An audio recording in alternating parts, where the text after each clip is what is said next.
Good morning.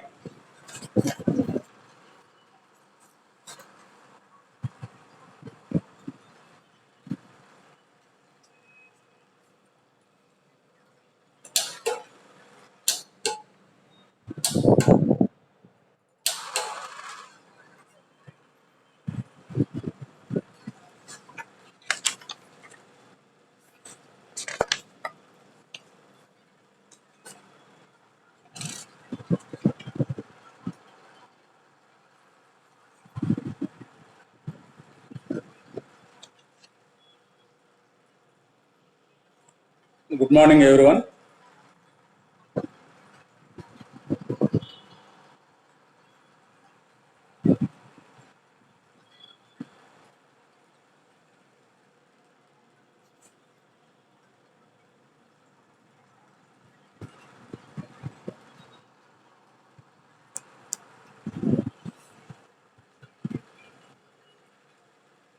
Good morning. Are you listening my voice?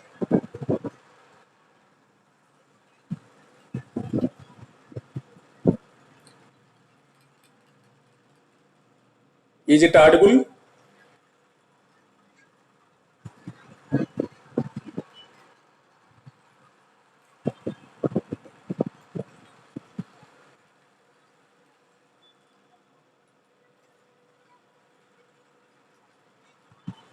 Is it audible? Okay. Good morning, everyone. We already started since yesterday onwards, our online classes.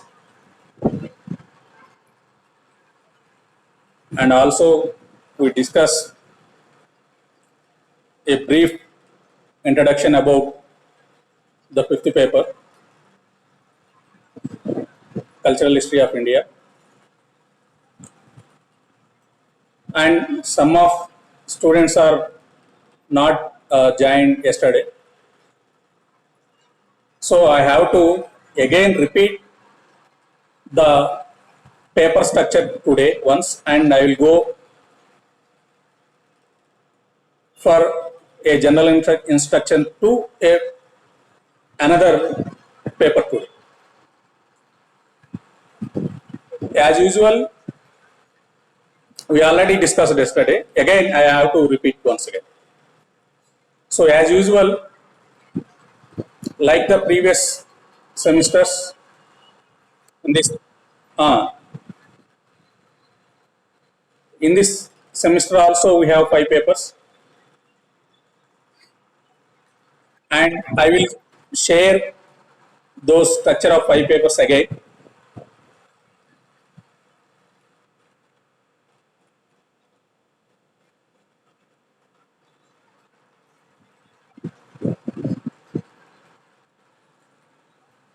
Here in the semester 3, we have 5 papers: 301, Social, Economic, and Cultural History of Medieval India, 1206 to 1707, and 302, Social and Economic History of Modern India, 1707 to 1947. 303, History of Dalit Movements in India, 1900 to 1947. 304A, History of Science and Technology in Modern India, 1800 to 1964. And 305, Cultural History of India.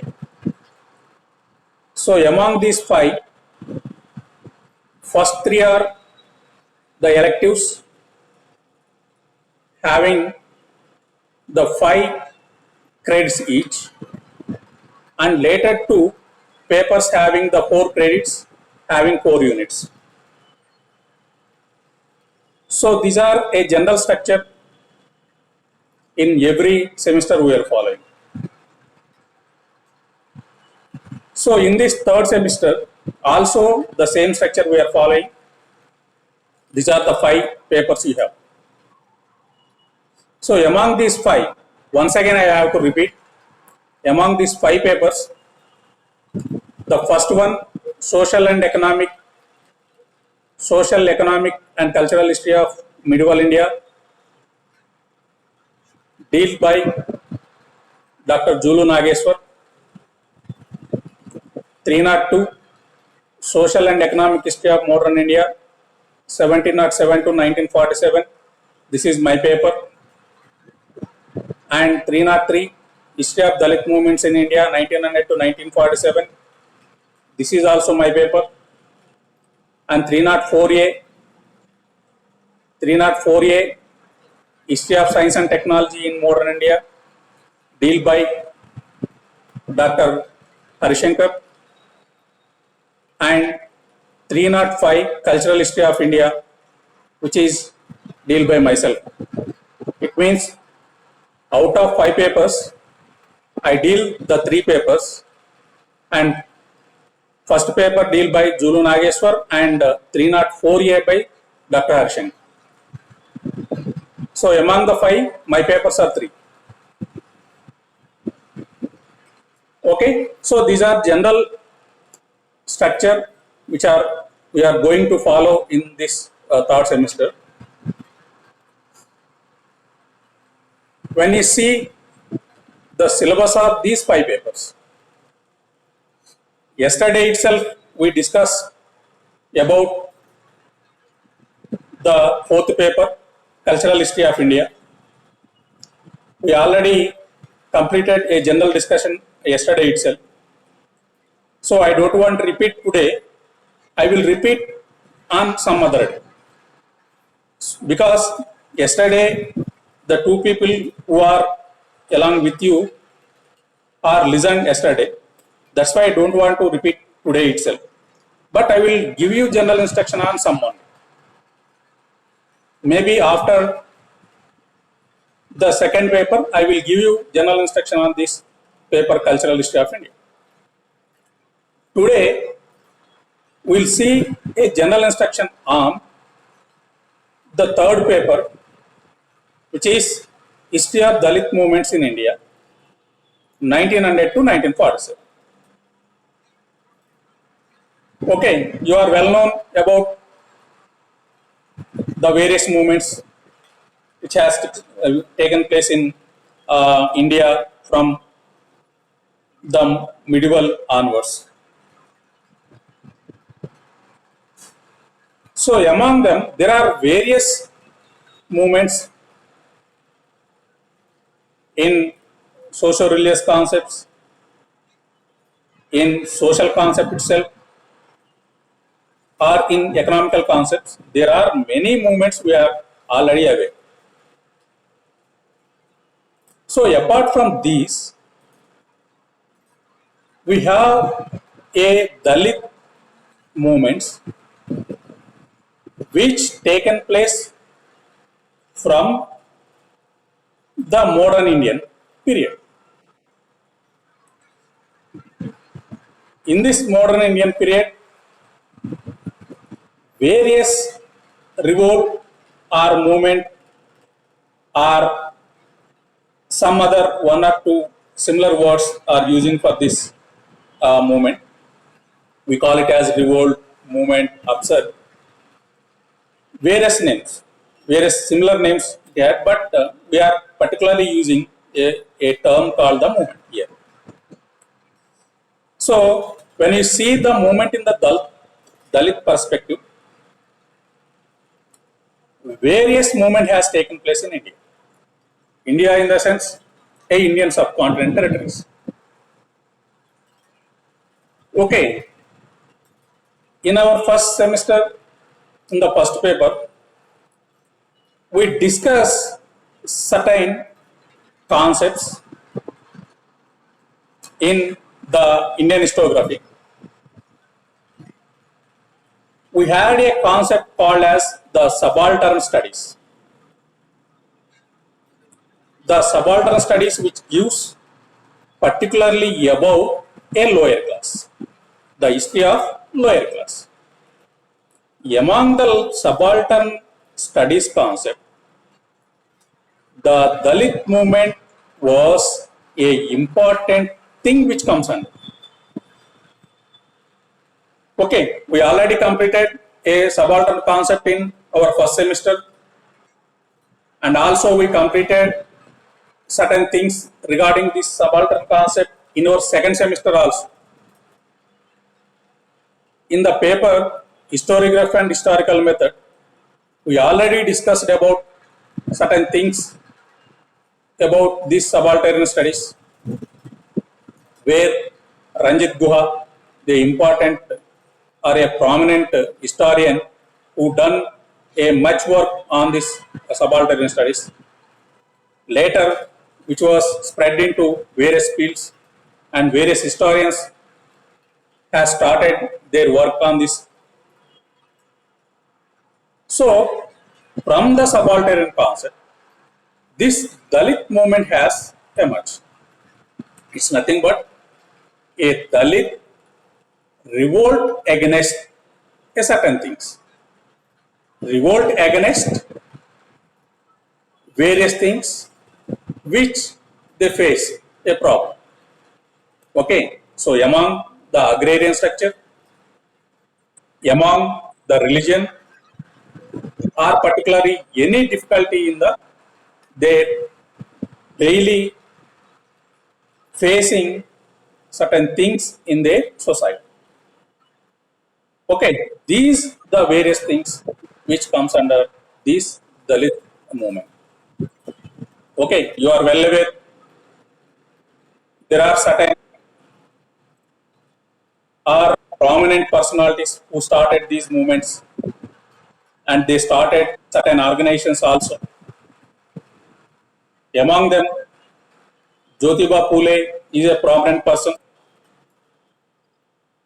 He followed by Dr. B.R. Ambedkar.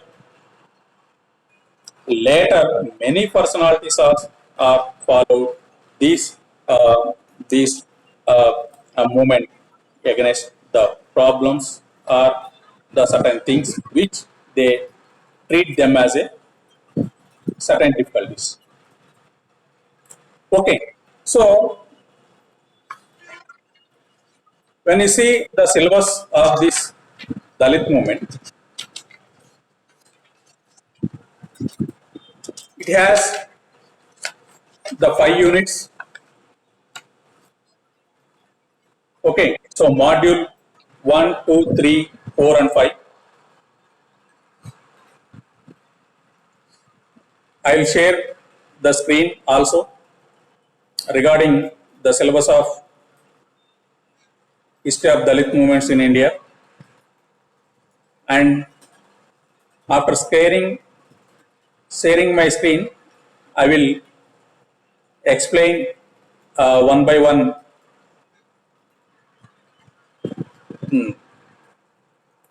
one concept. Okay, history of Dalit movements in India. Is it visible to you? Are you seeing my screen?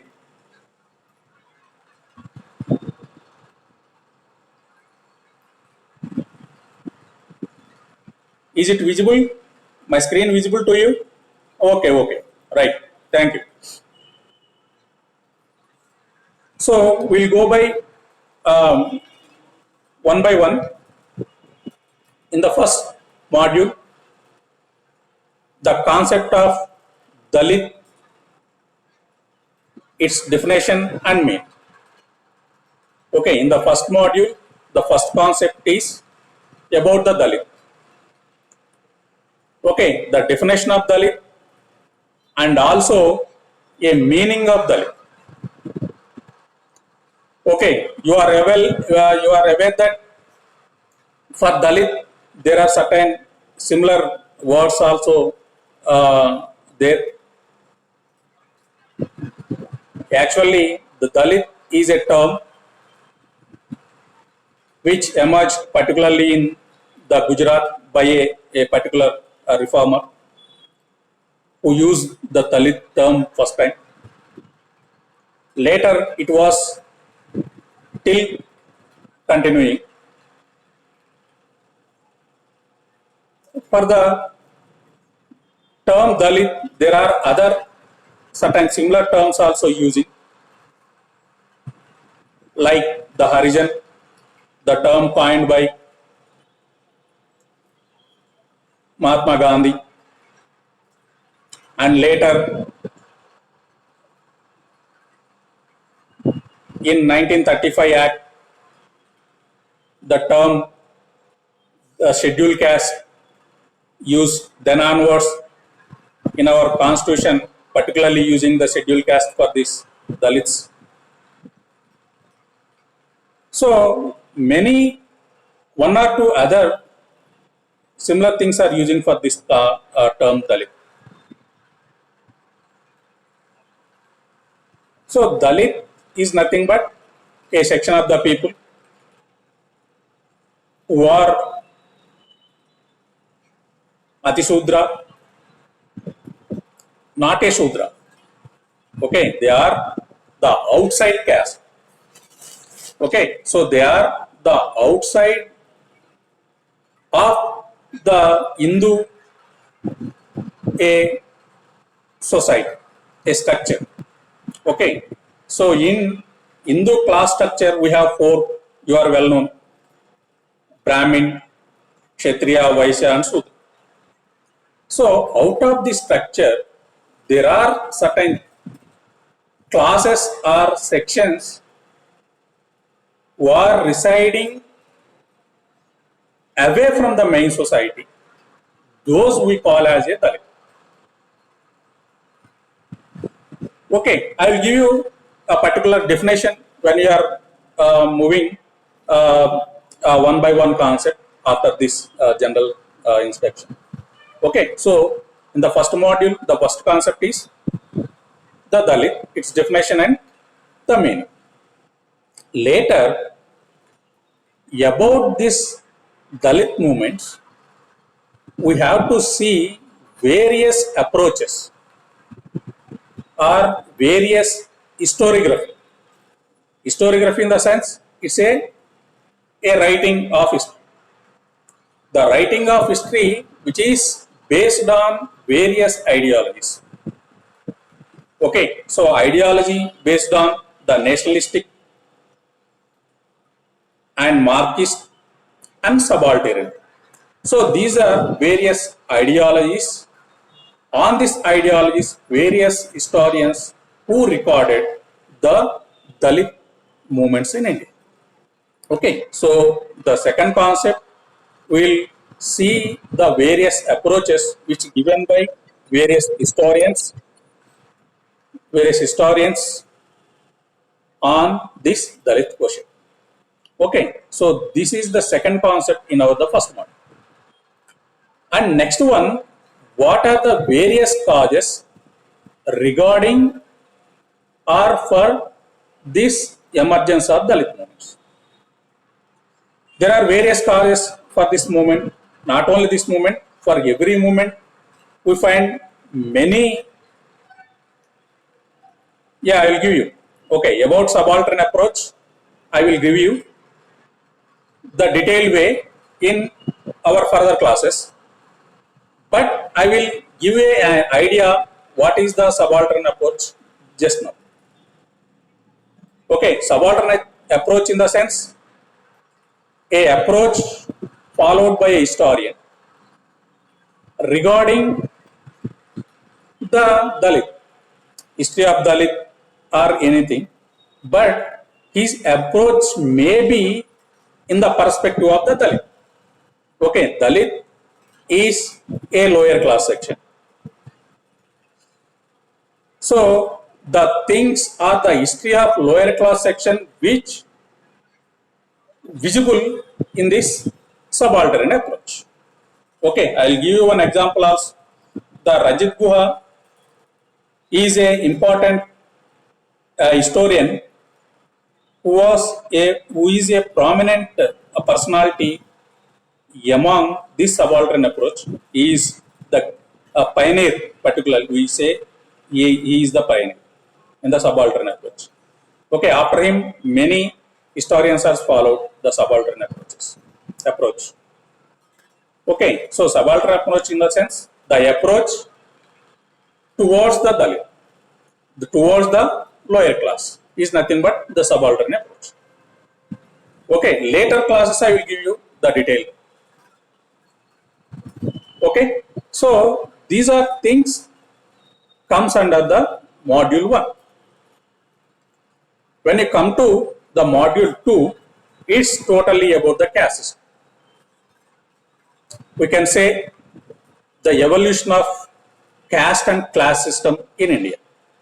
Okay, we'll see it from its origin. Okay, so caste system, origin and development. Okay, so origin is taken place in ancient part and developed in medieval and modern times. Okay, so the development of caste system, it can be termed as a evolution of caste system. So this evolution of caste system we may see in particularly in the modern period. Okay, that too in the colonial period. Okay, so the evolution of caste system in colonial period also we discussed in our second module. Okay, then about modern education and Sanskritization and Brahminization. Okay, we'll discuss the other things which are attached to this evolution of caste system, particularly in modern, that is nothing but the colonial India. Those are about the modern education, Sanskritization, and Brahminization. Brahminization. Okay, after that, democratization of political, social, and economic institutions, and liberation of Dalits. Okay, so democratization of political, social, and economic institutions. What are various institutions which liberalized this caste system particularly, and the liberalized caste system which provided certain opportunities to these Dalit to enter the mainstream of the society, to enter in the mainstream of the society. So there are certain institutions has taken place during this modern period. We may discuss those also. Okay.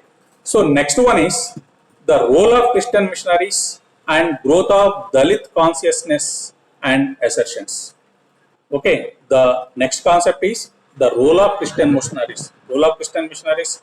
You are well known that the entry of Christian missionaries is from the medieval Indian onwards, particularly during the Mughal period. Many European nations has entered in India. When we see from Portuguese to British, England, 4 to 5 countries are entered in India during Mughal period only. Okay, so along with these European nations, the Christianity has entered in India.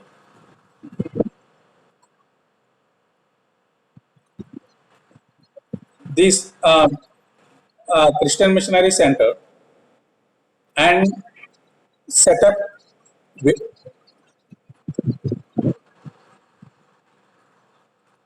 hello, right. So due to entry of these Christian missionaries, certain educational institutions have started.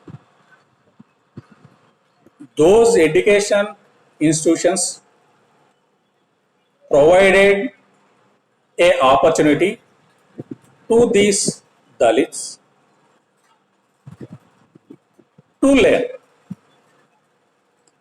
to educate themselves, because the existing Hindu society not allowed these Dalit to their educational institutions, not allowed them to entry in the particular education institutions. These Christian missionaries provided an opportunity to entry and to learn various things at that time. That's why these lower class sections attracted towards the Christian missionaries, because they are providing certain basic needs also, providing certain employment opportunities also, employment opportunities by providing a technical education. It's nothing but the westernized education. So these are various things which provided by these Christian missionaries, which mostly attracted by the Dalits. Okay, so many Christian missionaries who started religious places along with some educational institutions also. Okay, so by learning, these Dalits were somewhat aware and certain consciousness which taken place among them, so that they knowing the things which are happened at the time in the world. Okay, so these Christian missionaries provided certain opportunities to these Dalit to entry and to question the orthodoxy Hindu society which taken place at that time. Okay, so all these things we discuss very elaborately when we are moving the one by one concept of our syllabus. Okay, so when you see in the module 3, which is about the anti-caste movements in colonial India, anti-caste movements in the sense the movements which against the Brahminical structure, Brahminical ideology, and the orthodoxy hierarchy which are in the Hindu society. Okay, so they against only those certain things only. Okay, so these anti-caste movements, many movements we find. So among them, Adi Dravida movement in Tamil Nadu, Adi Hindu movement in Hyderabad, Adi Karnataka movement in Mysore, Pule's non-Brahmin movement, Adi Dharma movement in Punjab, Satnamis of central provinces, Adi Hindu movement in UP, and Namasudra movement in Bengal, and Adi Andhra movement in Andhra. Okay, all these movements are anti-caste movements which taken place in colonial India. Okay, so we will see these anti-caste movements one by one elaborately when you're moving with these particular concepts. Okay, so next one is module 4. Module 4 totally about the caste reform movements. So among the caste reform movements, we will see the various personalities' effort to eradicate this caste system in India. So among them, Mahatma Gandhi, who done a certain effort to eradicate and give certain status to this Dalit. He tried some best to give to these Dalits in colonial part. Okay, so after Gandhiji, before Gandhiji, M.G. Ranade also made certain effort, and after Gandhiji's Sarjan movement, Narayana Guru and SNDP Yogam and Hindu Mahasabha and Dalits and MC Raja and RS Govai and Periyar Ramaswamy, who done a certain efforts towards this caste question. Okay, so we'll see what are the things they followed regarding this caste question. one by one elaborately when you see this concept in in a detailed lectures. Okay, the last module is the fifth one. Among this module 5, we'll see totally about the caste annihilation movement. So the caste annihilation movement, a movement particularly started by a renowned personality, Dr. B.R. Ambedkar, and his ideological struggle against the Hinduism and caste, and also given or highlighted the Dalit identity. Particularly, he was the first personality who highlighted this Dalit identity, who worked on Dalit identity, and he started a organization or conducted a conference called as All India Depressed Classes Movement, and also started a organization called as Bahiskruta Itakarani Sabha. So this Bahiskruta Itakarani Sabha and All India Depressed Class Conference, these both are the only taken place only the great effort of Dr. B.R. Ambedkar.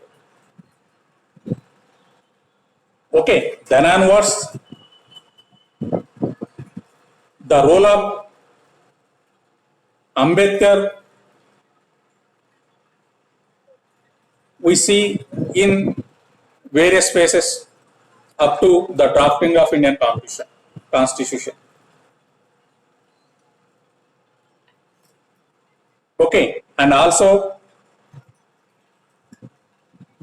he had certain ideological conflict with Mahatma Gandhi in Pune Pact, because Dr. B.R. Ambedkar, who participated in the 3 roundtable conferences, among them Communal Award, which is issued by the British government at that time, British Indian government at that time, Ramsay MacDonald, who issued this Communal Award. So by this Communal Award, the depressed classes in India, depressed classes in the sense a Dalit classes in India, might get some special constitutions to them. Okay, so the same Communal Award which was discussed with Mahatma Gandhi by Ambedkar at Pune, and there was a certain compromise among this Mahatma Gandhi and Ambedkar, and a Pune Pact was started. Okay, so after that, the formation of Scheduled Caste Federation by Dr. B.R. Ambedkar, and after B.R. Ambedkar, we see various organizations and various personalities who started the effort to certain a concept called as the Dalit Bodhin concept. Okay, so this Dalit Bodhan concept and their political power and their liberation we'll see in detailed manner in further classes. Okay, so this is a general introduction regarding the third paper, History of Dalit Movements in India, 1900 to 1947. Okay, this is a general introduction. And tomorrow we'll see the second paper, social and economic history of modern India. We'll see a general introduction on the second paper tomorrow. Okay. So regarding this third paper, history of Dalit movements in India, you have any doubt, query, you can raise your hand and ask.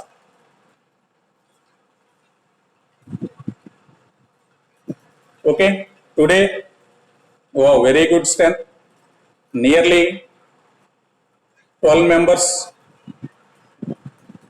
participated. Nice, nice to meet you on this platform. This COVID given a certain trouble. By this way, uh, we are interacting. Okay. So you have any doubt or you want to share anything? You are welcome. One by one, you can share.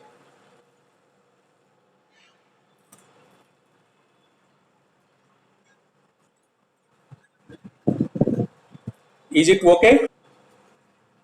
This is enough or anything I have to change my visibility or voice? Is it clarity? Clear?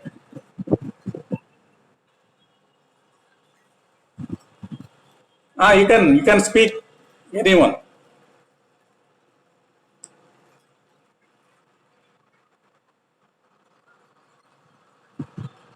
Otherwise, you may post your questions in the chat box also. Okay, nice.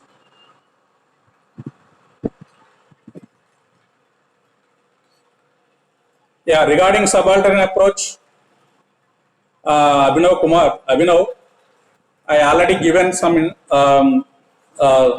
certain things about the subaltern approach. Subaltern approach is nothing but the approach regarding the lower class section. The approaches which given by various historians about the history of the lower class. Okay. Any more questions? Okay. Thank you, Abhinav.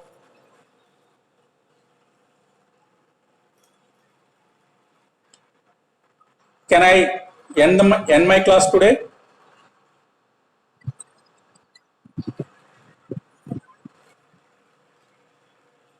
Okay. Thank you. Thank you very much. Tomorrow at the same time,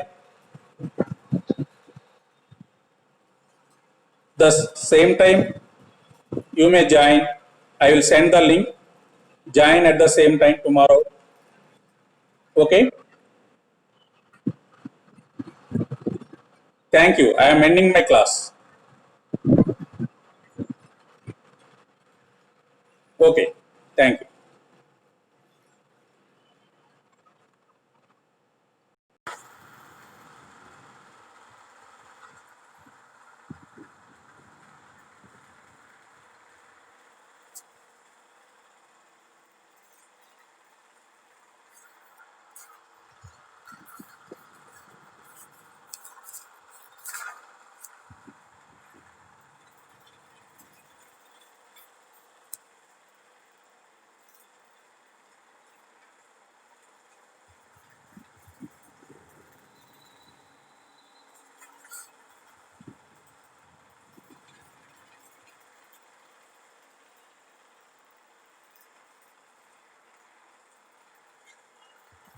record కాలేదు.